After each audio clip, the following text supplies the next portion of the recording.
সেই জনপ্রিয় ব্যক্তি জনাব আমিনুল ইসলাম বাদশা। তার কোন চাঁদাবাজির রেকর্ড নাই, তার ধান্দাবাজির রেকর্ড নাই, কোন প্রকার দুর্নীতির রেকর্ড নাই।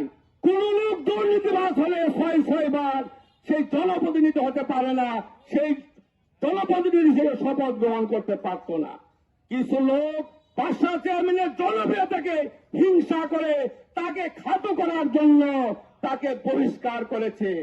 কিন্তু আমরা ঝিনাইগাতীবাসী এবং ধানচাইলবাসী আমরা একটি কথা জানিয়ে দিতে চাই, আপনারা আমাদের নেতা এগিয়ে যেতে চাচ্ছে, তাকে এগিয়ে যাওয়ার জন্য আপনারা বাধা দিলেও আমরা তাকে এগিয়ে দেব। আপনারা ভাবেন না এই যে আলদা উপজেলা, শুধু অন্য উপজেলায় এমপি হতে পারে, বড় বড় নেতার জন্ম হতে পারে, এই ঝিনাইগাতীর বাড়ি তো আমরা বাদশা চেয়ারম্যানকে সেই রকম একজন বড় নেতা হিসেবে প্রতিষ্ঠিত করতে চাই। আমরাও ঝিনাইগাতী এমপির স্বপ্ন দেখতে চাই, আমরাও ঝিনাইগাতী একজন জননেতা পেতে চাই।